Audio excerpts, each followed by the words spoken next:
Welcome, everyone. Nice to see you all. Darren just asked me what have I been doing since last, because I haven't spoken to Darren in a week. And I said, I've been feeling sorry for myself, which he thought was funny. Obviously, as I don't have one. He said, who the fuck is feeling sorry for whom? And, well, it seems like the same as everything else, self-claims, feelings as mine, and feeling sorry, self-pity, you could call it, appears just the same as ever it did. I don't like not being able to go and play golf or just walk up the shops or just feel okay. It's unpleasant. And strange that self-pity has nothing to do with self. None of the self words have anything to do with self. That's odd.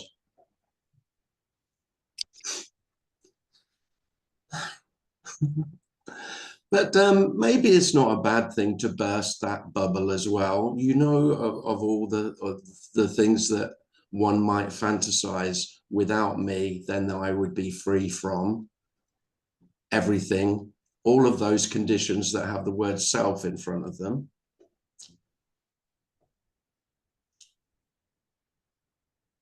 Not true. Or so it seems. I mean, maybe it's just a very clear indication of my lack of enlightenment. I wouldn't doubt that for a moment. But maybe it's just naturally human.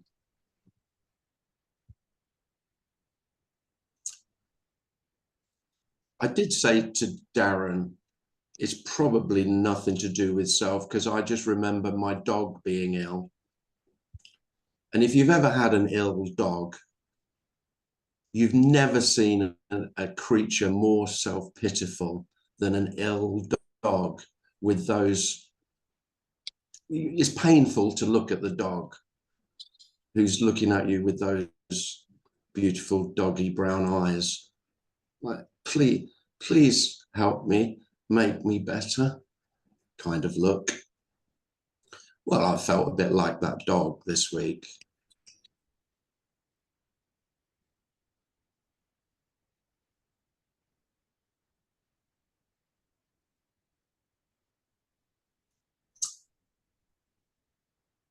So it just seems obvious that feelings, like everything else, is just something that I claim as mine, whereas they just naturally appear. And the whole illusion is that I own them, they belong to me. And of course, with that, I have some say over them. I control them, I manage them, or I can, or I could if I was better. If I got taught the right techniques, then I would be able to control them, along with thoughts, because they're mine too. And behavior, that's mine too. Motivation, ambition.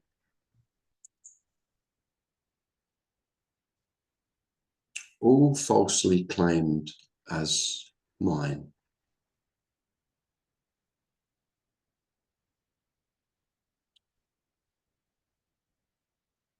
There's quite a few reasons I can suggest why I'm speaking about unconditional love. And one of them is that no one owns anything. Feelings aren't someone's. Actions aren't someone's. Thoughts don't belong. They just appear. and disappear.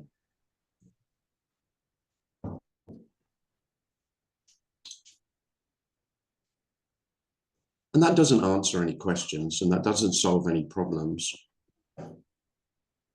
But there is a great ease, and it might feel like love, that no one's at fault. No one's in credit either. There's no one to take credit, and there's no one to blame.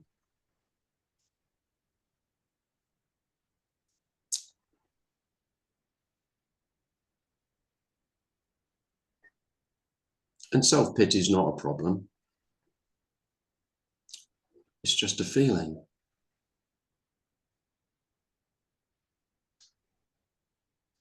And I suppose I had the illusion, I bought into the illusion that without me, then of course, all of the feelings that I would rather not have, like self-pity, couldn't possibly appear. Well, this isn't freedom from any feelings. This is freedom for feelings.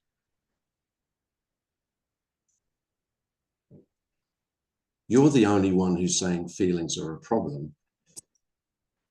No one else. Nothing else says feelings are a problem. Because they're not. A problem is something that needs a solution, and feelings don't need a solution.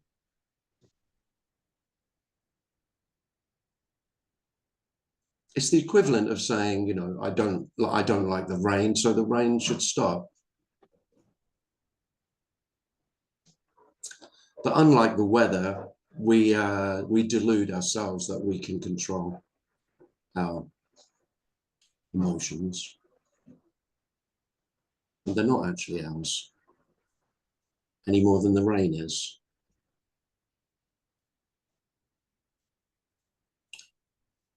So sometimes it rains, and sometimes it's sunny.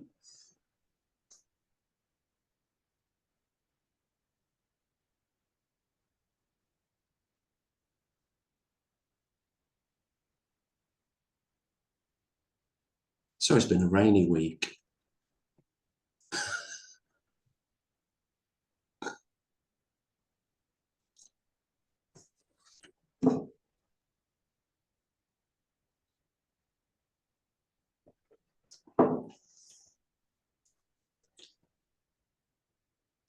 Makes the grass grow, though.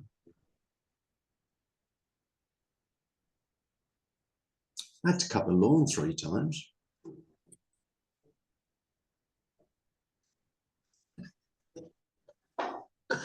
I've got a really luxury sit-on, ride-on tractor lawnmower, which is just, I mean, it's just a toy, and you get to call it work. You just drive around like a kid with a lovely miniature tractor and pretend you've done a day's work. It's quite a joy. I don't know if you know the joy of mowing grass, but there is a real joy in mowing grass. It's in my top 3 favorite smells, freshly mown grass. Closely followed by, which I learned the other day, by petrichor, which is the smell when you get a thunder summer. It's a summer smell on hot, dry ground, when you get a thunderstorm and you get heavy rain, and then the air is filled with the smell of earth. God, that's good. It probably just beats freshly mown grass. It's a close call, though. I've got my manservant making me coffee. You've already got a hot lemon, though. Yeah, there's some. I'm on honey and lemon. I'm labouring the illness. I'm a lot better. Um,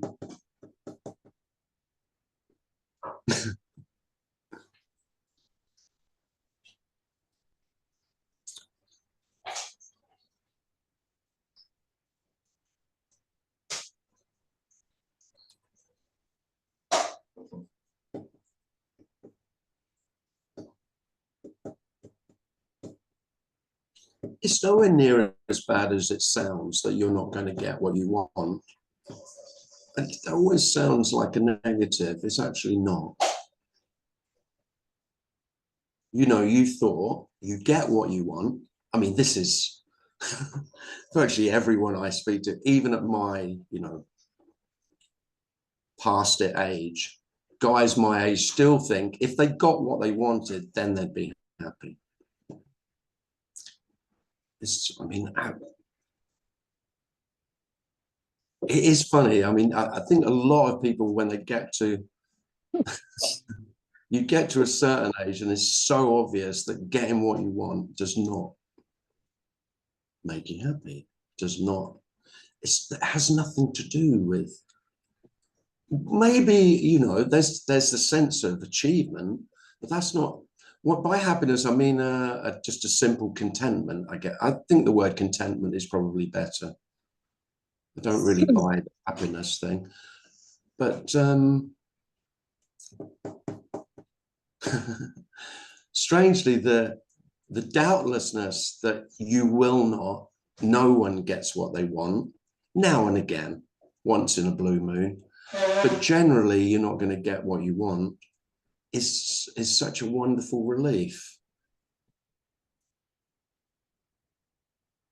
No one's getting what they want. No one's actually getting anything. But at the very least, even those who still think they have who are convinced, have a conviction in themselves, still are only getting what they're given. I mean, that is saying too much, but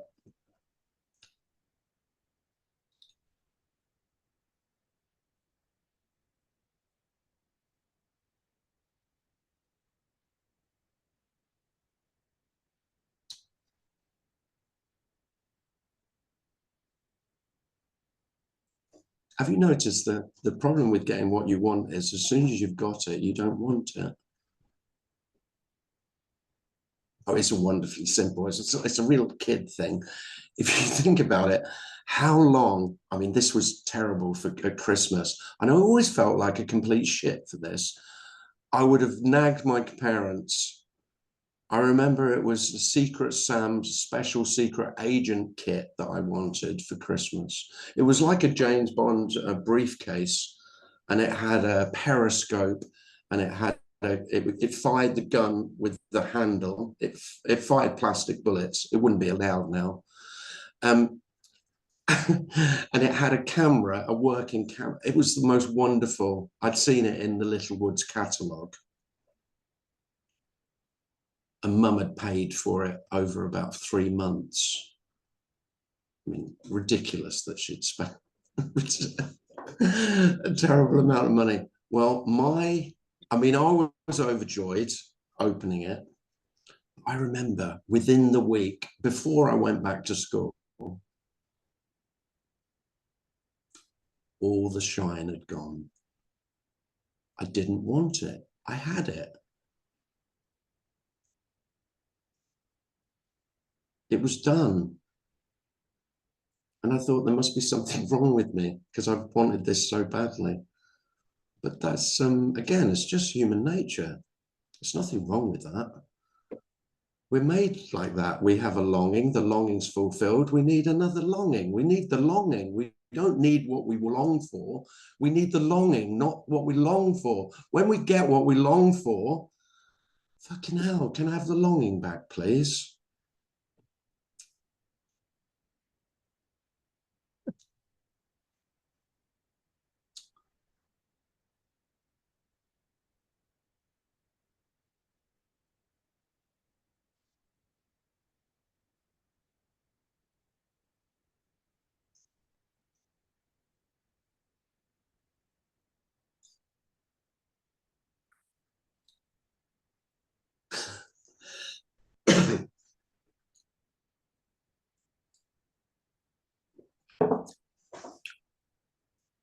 Longing for love. So.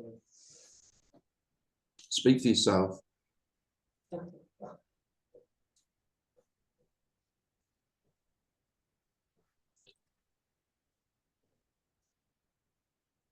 Yeah. Did you hear what Tony said? Did you hear him say longing for love? Mm-hmm. Thanks, Tony. That's me. No, you could, no, that's everyone, Tony. You could equally say love's longing. Longing for love. Love's longing for love.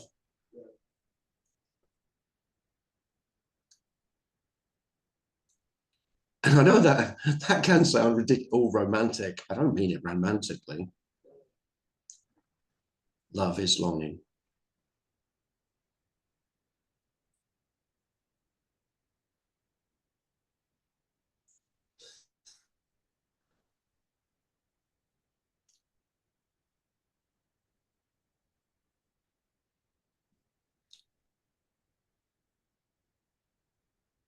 And I would have never believed there could be such love in disappointment.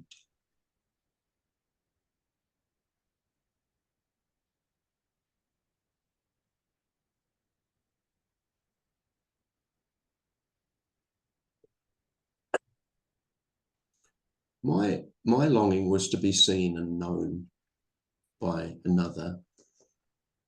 And like most children, it was fixated on my mother, that my mother would know me and see me, see myself. Herself would see myself and would know myself. Just this insatiable longing to be seen and known. And so it went from my mum to my teachers, to my friends, and then of course to my lovers. And it was completely unreasonable because they had no chance of seeing me. I could never be seen. So it couldn't be fulfilled. And that, when that dawned on, there was a dawning that was the impossibility of this longing being fulfilled, was devastating. And yet that is the peace that I can't be seen. And my longing to see another, that, because that doesn't appear, is because it's impossible. Not because they can't be seen, but because they aren't there. There really aren't any others. You are making up all the others. Isn't that incredible? It's wonderful. That in itself is mystery enough, that every human being is making up all the others, each completely alone. It's just wonderful. There is a sadness to it that's undeniable, but it is wonderful nonetheless. And there's a tragic sadness to it, and yet there is an amazing peace as well, because you're no longer driven, or there is no longer this constant striving to be seen and to be known and to know the other. No one's ever seen you.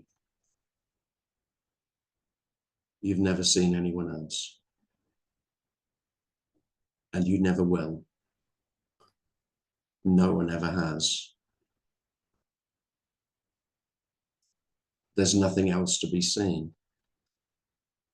And so in that sense, I often say it's the peace that passes all understanding, because there is nothing, there is nothing else to be attained. And maybe that's peculiar to me, but I've spoken to enough others who share this longing to be seen. or that's been a big part of what you might call the spiritual search, but maybe it's been a psychological search.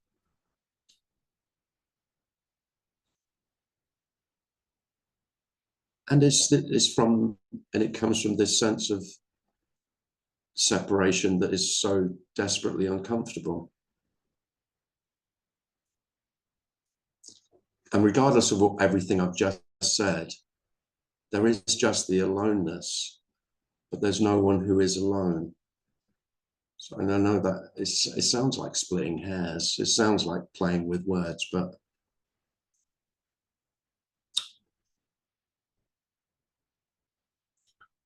if there's not me to be seen, then there's not me to be desperate for you to see me.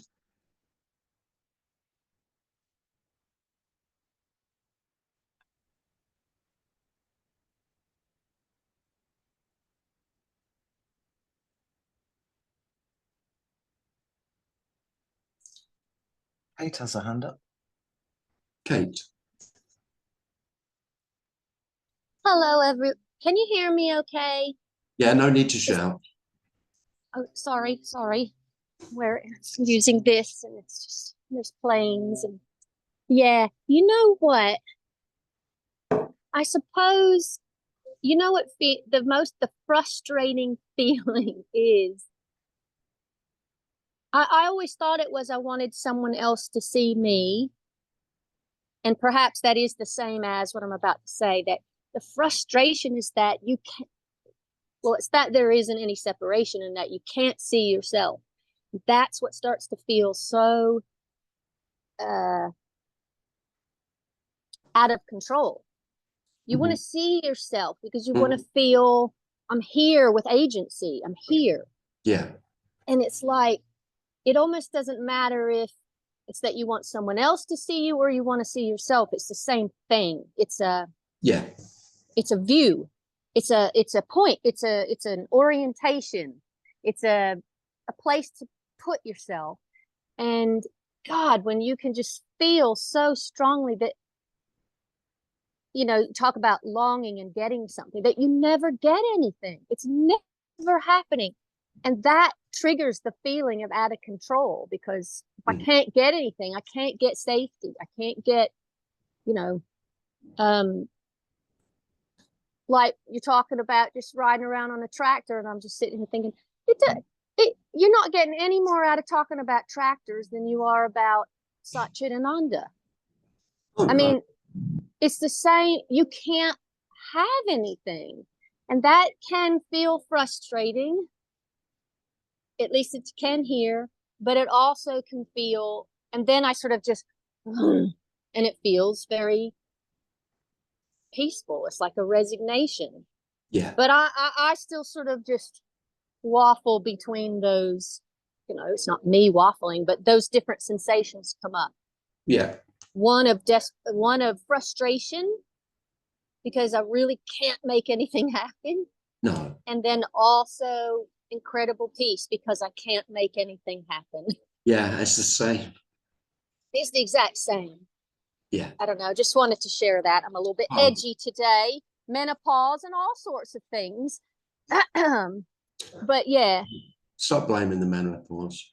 Okay, I'll start blaming you instead. Thank you for your lovely opening. Thank you. You're welcome. I think, yeah, we probably don't blame hormones enough, actually, you know, because self would much rather take credit. And I mean blame as in credit as well. You know, if only whereas hormones, I mean, you know, you're fighting a losing battle yourself against the hormones. I think hormones are going to win. Yeah. They're going to win. Or not win, you know, get hormones just doing the thing.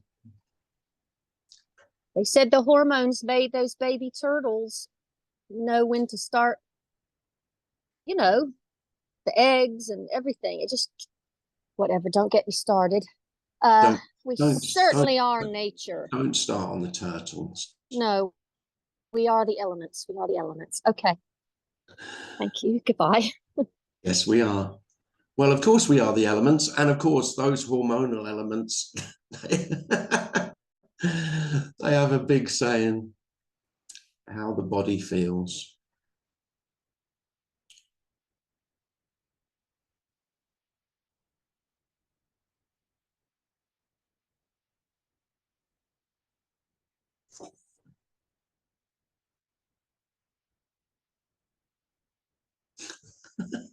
Good one, Tej.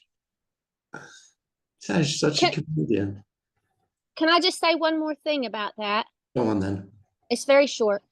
That feeling of I can't get anything, that is where I would say, and no, I don't know that, but that is doubtless.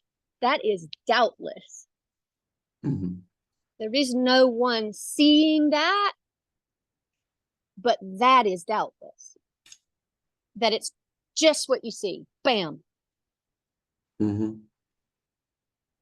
Just what you see. No parts. No parts. Okay. Thanks, Kate.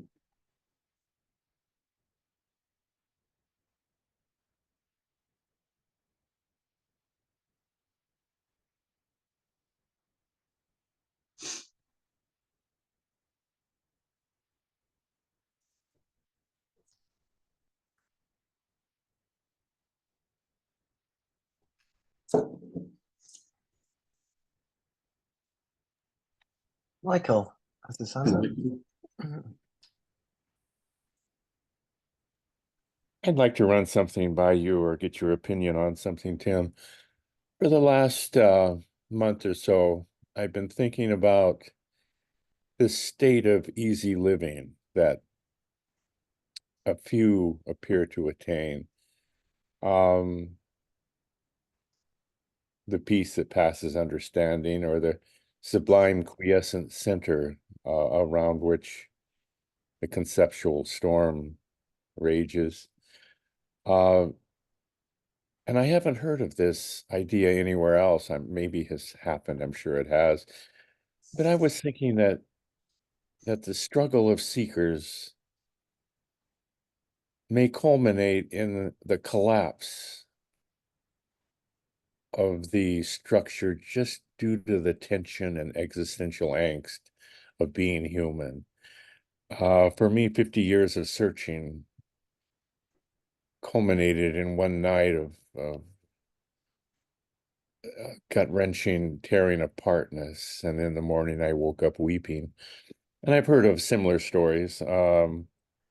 U.G. Krishnamurti went through 6 months of terror and horror and painful mental and physical complications. And I've been thinking that all that we think of as enlightenment or awakening is a collapse due to tension. Some people are seekers by nature or wiring or something. And it seems to me a simple explanation of how possibly the amygdala becomes overstressed, weary of the struggles of conceptual contradictions, and just collapses, just gives up. And out of that spins this perspective of relaxing into whatever arises, including complaining about sickness or the neighbor's dogs, embracing everything, not as it is, because it is merely a conceptual figment of our imagination, or the brain's imagination. But it seems to me that it simplifies the idea of enlightenment as something to be attained. And it turns it into the possibility that it's a collapse of the known world. And out of that comes this simplicity of just being. That seems logical to me. Yes, yeah, it all sounds logical to me. But I mean, I'm very loath to say, I mean, I like the idea of enlightenment as a collapse. That feels much more in line with what I'd call my experience. Your experience and my experience are not that different. And in that sense, I mean, time scales are always different. And the problem with, and yeah, I know people, human beings who, that the whole sense of the struggle to be a better me, you know, that constant striving, it just went away painlessly. It just stopped appearing, you know. So it just literally, it just evaporated like the morning dew with no pain. And that's not my experience. That's not yours, and it isn't most stories. But I'm loath to say that you need that is the story, and you know, without the pain and without the suffering, then it wouldn't happen, and how it might happen and the cause of it. Because one of the things that's been most, and I don't know why or how it's this undoubted, but none of it happened. That's the, you know, so whatever story I tell is only a story. I just don't doubt that at all. I mean, there really is no before. Nothing has happened for this to happen. This isn't caused. Life isn't cause and effect. So we don't, if we didn't talk in stories, then we wouldn't have very much to say, if anything. So we're stuck with it. But I'm loath to say that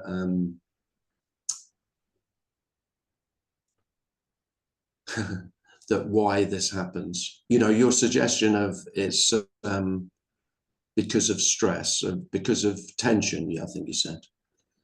You know, too much tension. Existential angst.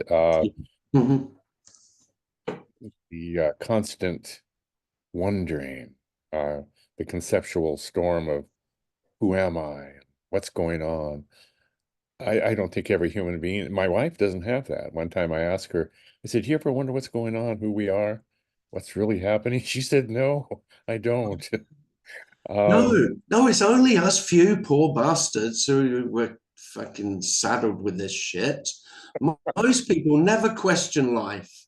I've got loads of friends, and they're really tolerant of me doing this. I mean, I'm talking about friends of 40 years, but even school friends. They think I'm weird and strange and I'm not who I was and all of that. But they're tolerant of it because they couldn't give a shit, because it's just, oh, he just talks existential and philosophical bullshit.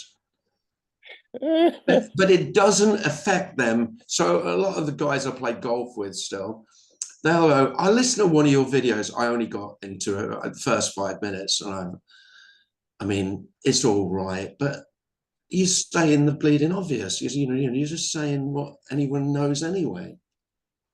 I went, yeah. But they're not. The thing is, you were bothered by it, Michael. I was bothered by it. I was more than bothered by it. All of you who are here, you've been more than bothered by these fucking questions. Constantly, fucking, endlessly, nagging, gnawing away, chewing your very fucking bones. These questions. Who am I? What's the purpose? What's the meaning? There must be more. Sure, this can't be it. Then all of that horrible, endless. Yeah. But for some people, they just go, what's for breakfast? And that's as deep a question as a lot of my friends go. And if it's the answer is full English, then they're happy. If it's just a bacon sandwich, okay. Cornflakes, they're not happy. And that's the level of the happiness, just like a fucking dog. And for some reason, some of us, we are all still just human dogs, but for some of us, we've got We just love those existential questions. I did as a kid. I was always asking why, constantly. If you ask my mother, I would just drive her to distraction because she'd answer me, but then I'd always come back with another question. Every question, just which you may have noticed, all an answer does is create a new question. Mhm. That's why if you haven't learned anything yet, you may have learned that when there's an answer, the only value in an answer is the creation of the next question from that answer. That's science. That's how, that's all, that's the Enlightenment. The whole of the Enlightenment was that. Ask these big questions, get an answer, and from that we get another question. And there is no end to that. And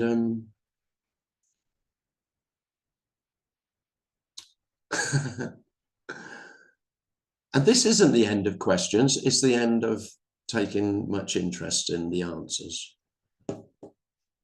You might be, there's still some, you know, the migration of turtles is still interesting. That kind of stuff.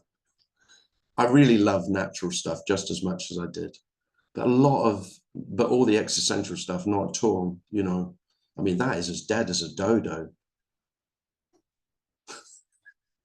And when you've had 20 years of just buying books on Amazon, since Amazon began, just constantly books coming through the letterbox.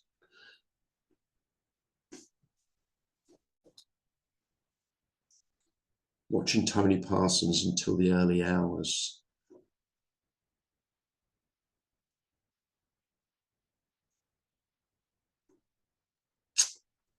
Non-duality porn addict.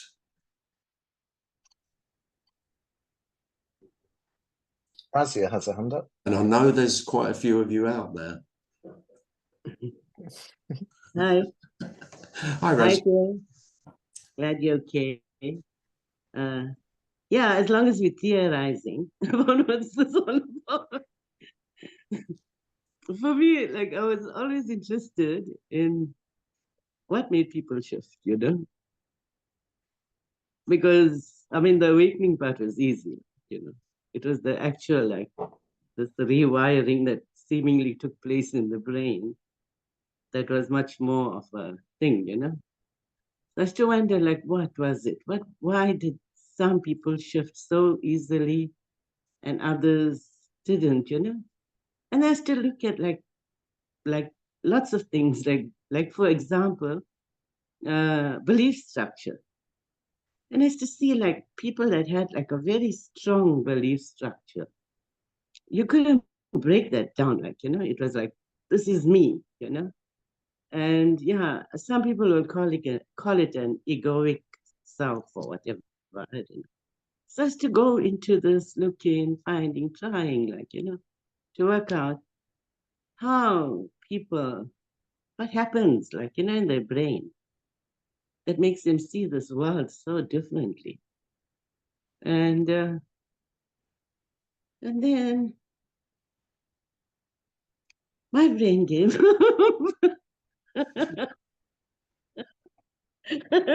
it couldn't find an answer. It started to realize this was just, it just happened. There was nothing there, like, you know, there was no particular set of criteria that led to this, or a method, or anything, you know. And then obviously the realization was there that, I mean, if someone knew the answer to this, then all of us would be following that particular method, you know. And but there are certain people like Papaji, for instance. Like people would sit there and listen to him, and they would go into some sort of shift, or start laughing, or things like that. And yeah, and it happens in most non-dual meetings, I suppose. Certain people get it. Certain people, sorry, get it, and it happens. It's just a spontaneous, effortless happening. And I don't know if there's a time for it, you know, because maybe that's it. Like when this awakening sort of happens, it's like this movement within you, like you feel like you're changing, like you're becoming much more gentle, kinder, maybe, I don't know, tolerant. And maybe, I don't know, maybe it's a process, like Anita said. There's this gradual change within you that makes you see the world so differently. But it's all a maybe. And ultimately, there's nothing there. When it happens, it happens. There's nothing that I could say, oh, right, you have to do this, you know? Even meditation doesn't really shift you as such. It might make you feel more peaceful, but I mean, I don't know. Yeah, but it's a nice way of looking at this, like trying to find out why it happens, and somehow that in itself can shift you. Mhm. Thanks. Thanks. Phil. David, go ahead. Hi, David. Oh, hey, Tim. Nice to see An you. all beautiful subject. Thank you, Michael, for bringing it up. It does seem that the observed experience that is shared by many varies so widely that it's hard to, I think, come to any conclusion other than the fact that it's not subject to rational thinking. I had the experience of an extreme depression, trauma situation, but that happened after years of progressive release of all, destroying. There were no uh, belief systems left to go, and yet there was this central figure of someone doing something that was a sticking point. And when that went, it was a deep, deep, deep, deep depression, because it seemed that the core of my existence had disappeared. There was no driver at the wheel. And yet, that does appear to be just the culmination of progressive or continuous shifts, which I had experienced many types of shifts relating to beliefs and ideas about God and ideas about who I am and so forth. There was that central doer that had a total grip on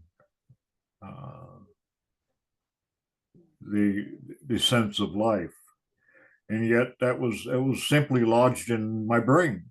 But that depression experience in which it disappeared has never been regretted. It has always been, it's marveled at. It's amazing how life is so fulfilling without being, there's no wants. When you talked about when you get what you want, well, it's wonderful when there's no more interest in wanting. It might be like, okay, I'd like a hot dog or a pint of beer or something of that nature, but there's no angst in wanting. So life has its way of bringing the shift about gently and abruptly. It has many aspects to it, and there have been others that I've known who have had really just very, very simple, easy, no outstanding moments, and still arrive at the same place. It's an amazing thing, and nice to share experience about it. Anyway, thanks, Tim. Oh, thank you, David.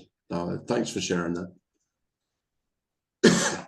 That just reminded me of, I think it was Naho Awada that said it wasn't much of a difficult time for her. Yeah. Sure, I heard her say ages ago. Yeah. Hmm.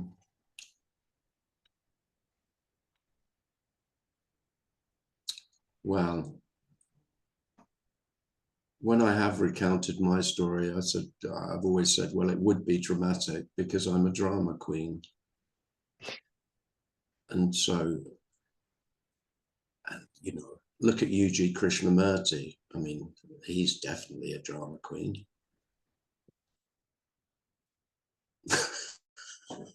What I mean is some characters, some human beings make a big deal of trivia, don't they?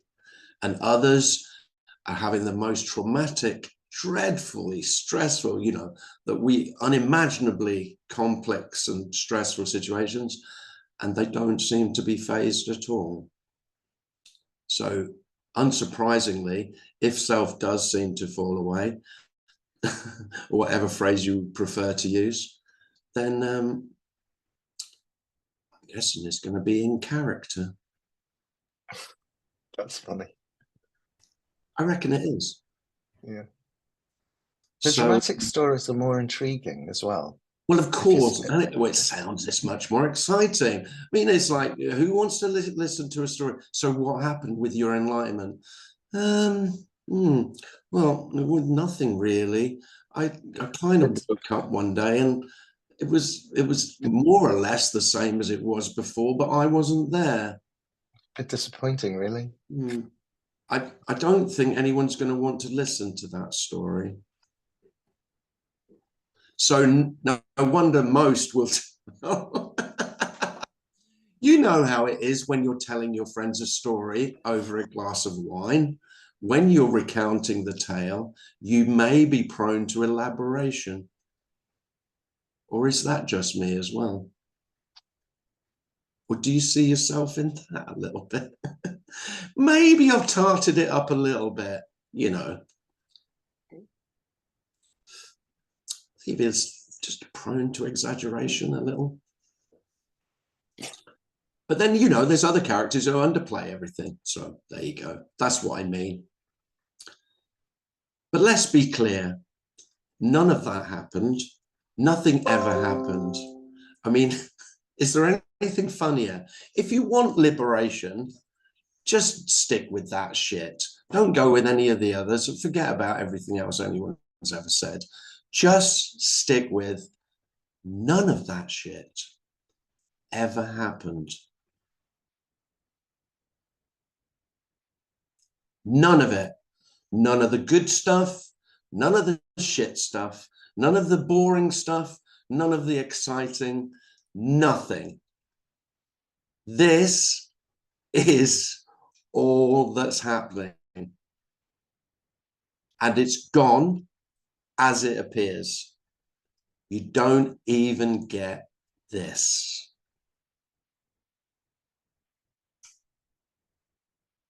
There you go. So, you know, what you fucking worried about? There is only this and you're not even getting this. What more liberation would you want?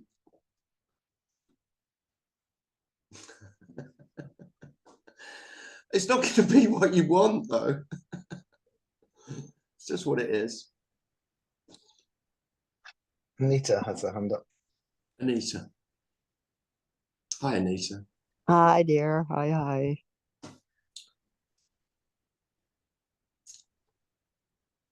You know, in a way, I know you are right. Nothing happened. But sometimes when I feel pain in the body, I combine it with a story, with something what has apparently happened. Yeah. Yeah, and it's difficult. I can't. Yeah, it's difficult to.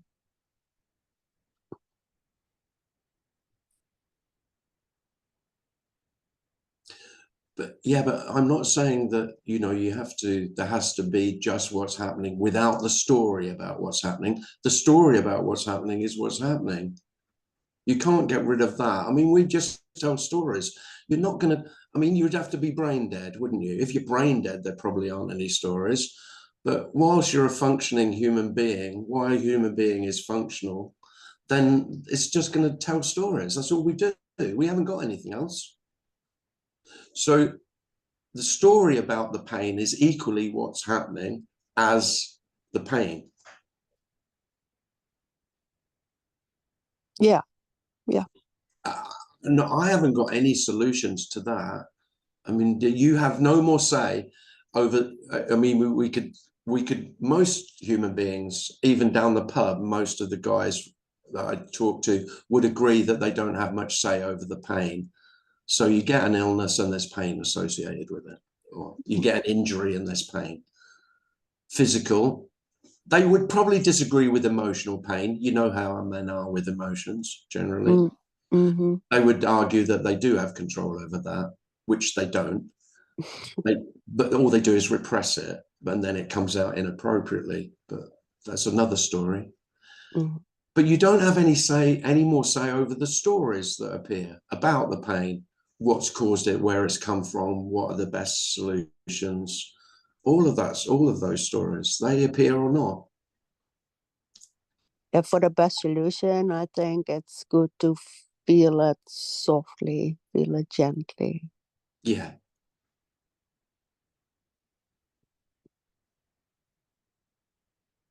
I mean, self does tend to be very, what would you say, violent towards pain, especially emotional pain, aggressive towards it rather than soft and gentle. You're right. Unaccepting. I don't want this, so I'm going to do whatever I can. So the story can be abrasive, aggressive.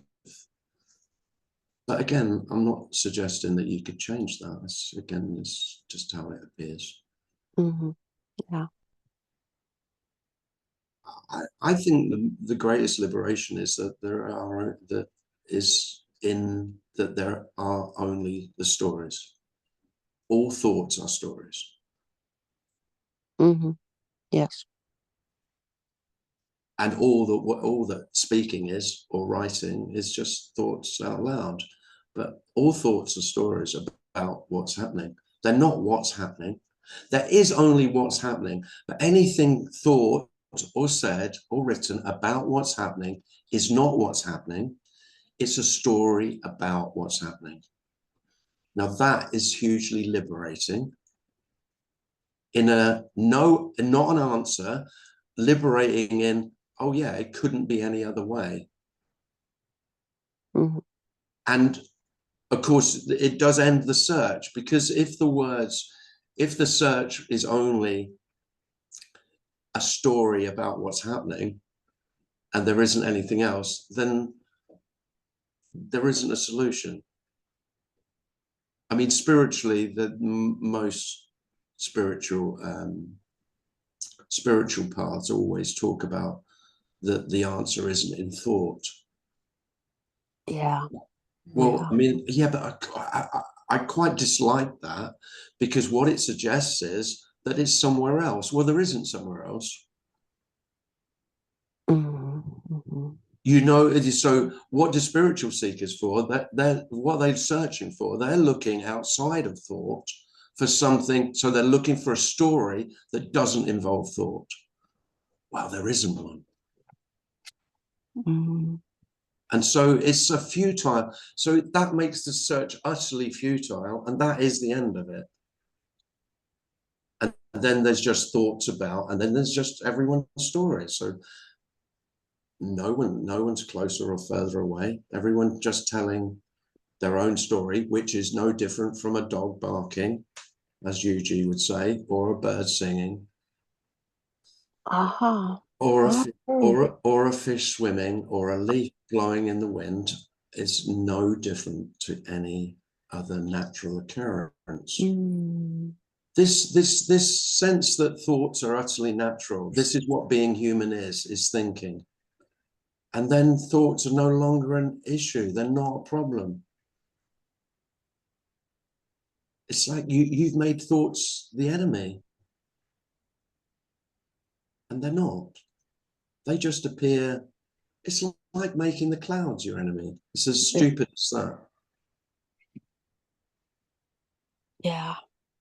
And all the practices, I mean, I'm not against any meditative practice or mindfulness or anything else, but to think that that is then a solution is just, I mean, it's delusional, because of course there is no requirement for a solution. I'm not a fan of mindfulness.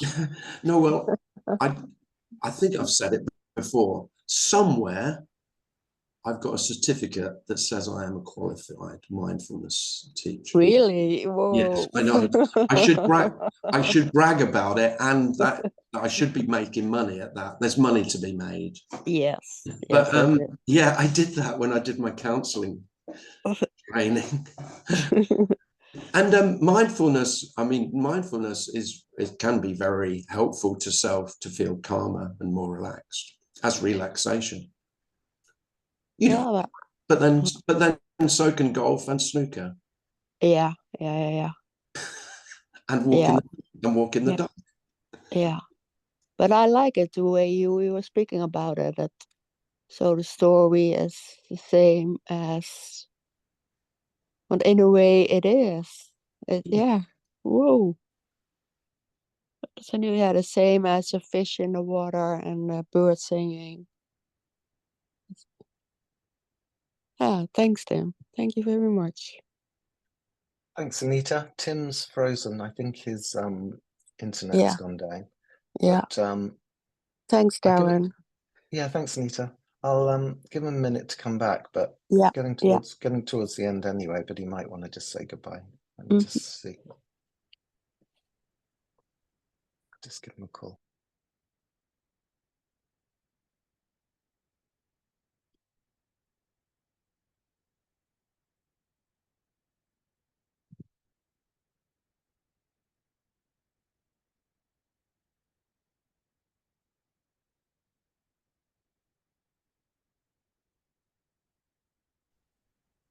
I think to ask someone here which time it start. Who said that? Was that Shia? Because I was thinking that it start at 9 o'clock, you know, and Oh, European. no. Usually starts at 7 o'clock GMT. Because it's I went to the side in there is 8 standard British standard time. Oh, that's strange. Let me just I'm just trying to get in touch with Tim. Just one sec. So then start at I can very late then.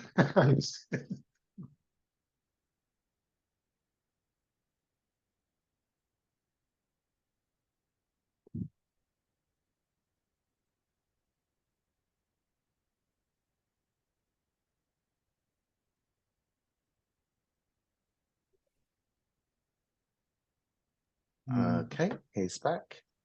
There we go. Just unmute Tim. You can hear me.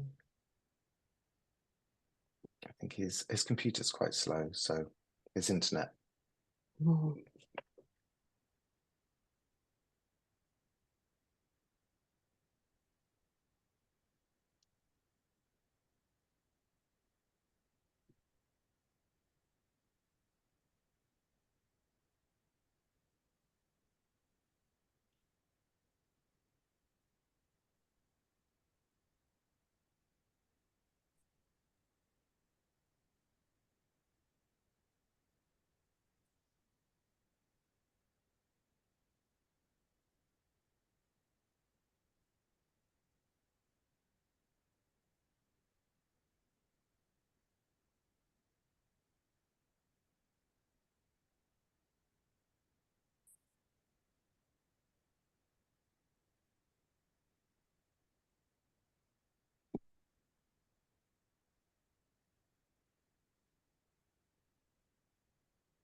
Yeah, Tim is muted. Yeah, he's still not connected, I don't think, because I have asked him to unmute, but he's still connecting. I think he's just give him a little bit longer.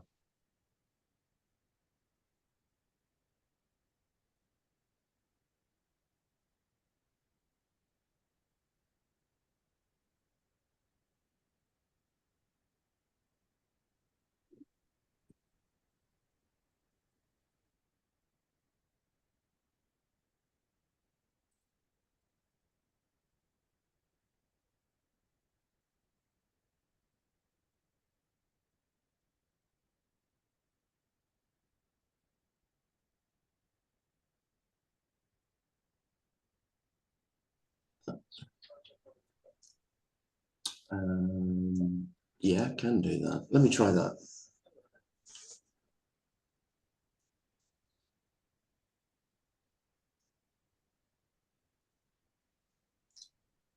Right, team.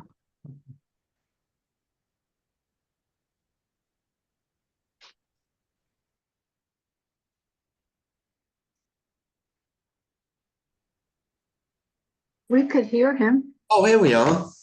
Yeah. Sorry about that. I don't know. Right, Shit. team. Just grab internet. Hi, Sheer. Yeah. Go. Hi, yeah, how you doing? Nice to see you. And you. Yeah. You know, I think I come too late because I went to your side and it was 8 o'clock at British Standard Time, as I understood.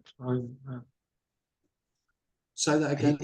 Shia got the sorry to jump in, Shia. He got the time wrong. He thought it started at 8 o'clock. Oh, On the site, it's when he checked the time, it came up as 8 o'clock Greenwich Mean Time or something like that.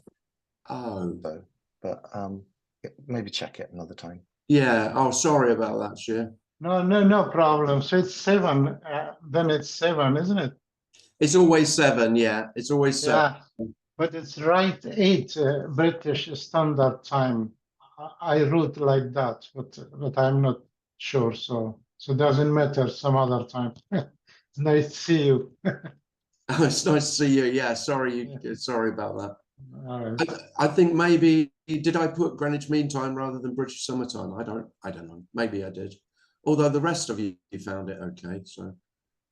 So I'm going to just have to blame you, Sheer, and not myself for that. No problem. All right. Nice to see you. Nice to see you. Well, sorry about the technical glitch. It's funny because the internet, it just says low bandwidth, just came up. So my internet connection isn't great. But And lovely. And just to say as well, the site says 7 p.m. BST. Yeah. Oh, it did. It was right. Yeah. Yeah. Yeah. Jolly good. Okay. Well, has anybody else got anything that they'd like to ask? Can I ask one quick something?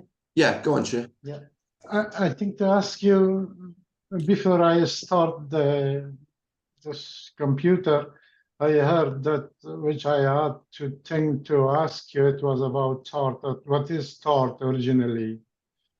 I mean, there you can never find out the originality of thought. You know, that I was thinking to ask you.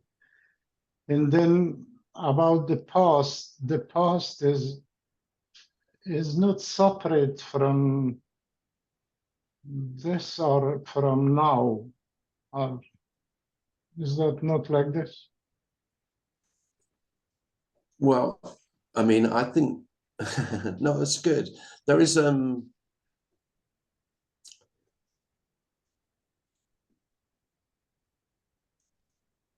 past appears or not, and the future appears or not.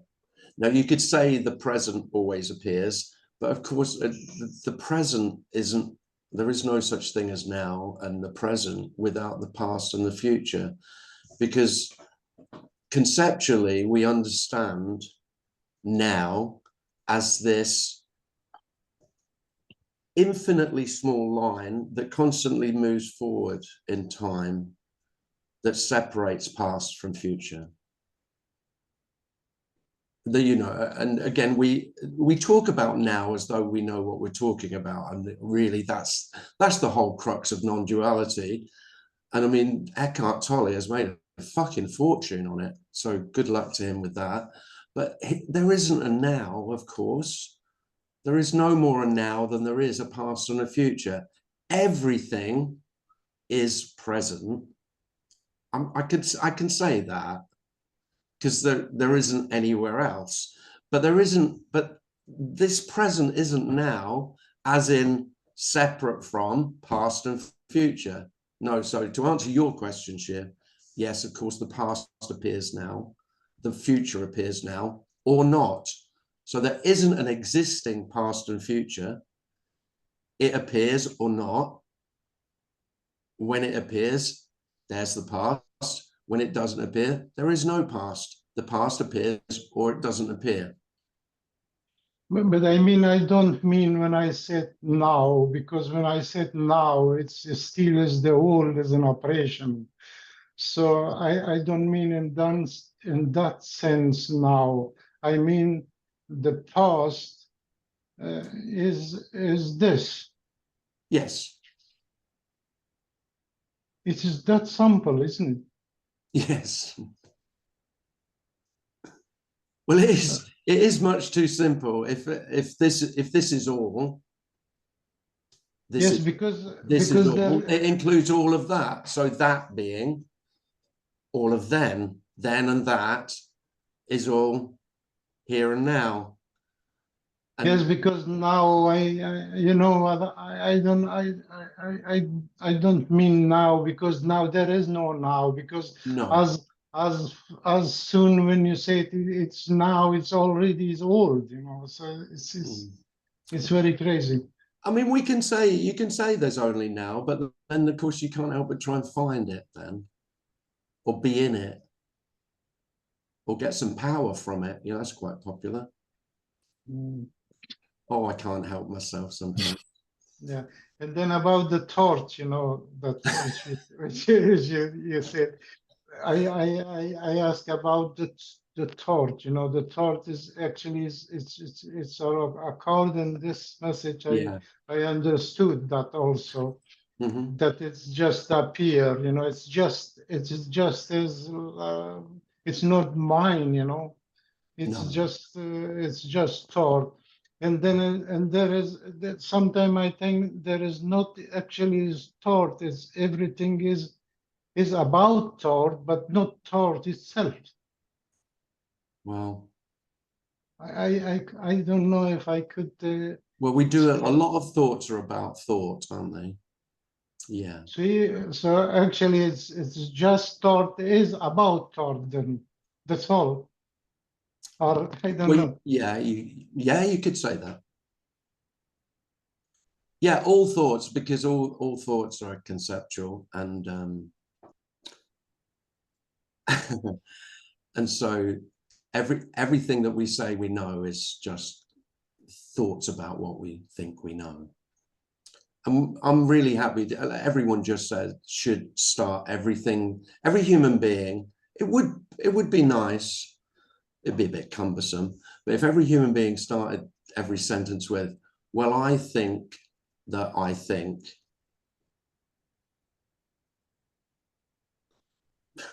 I don't mean it really, it'd be fucking rubbish. But I think you get the gist. Because most human beings have the conviction of what they're saying is fucking true.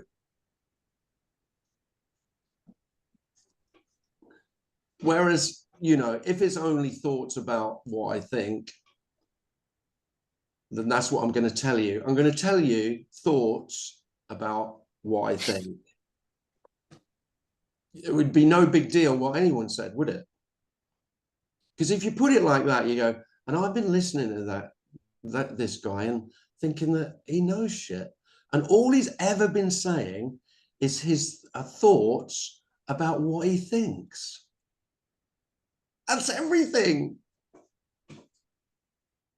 Isn't that wonderful? Well, there you go. That's massively liberating. I mean, you won't ever take anyone quite seriously not in the way that you have done. If that dawns on you, go, oh shit, yeah, of course. Well, everyone, yeah. Even the Dalai Lama, yeah, especially that laughing fool.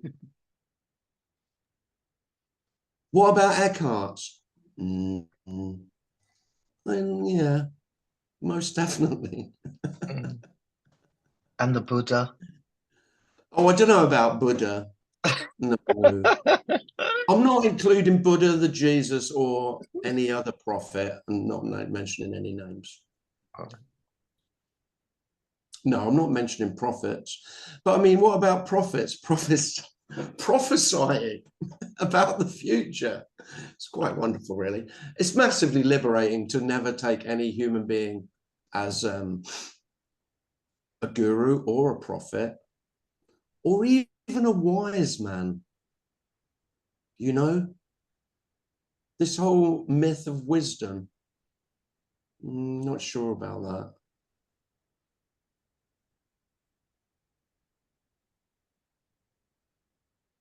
Not sure about wisdom at all.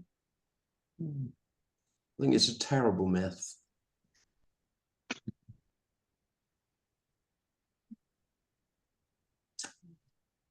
Yes. Thanks, Sheer. I'm sorry Thanks, you were yeah. late.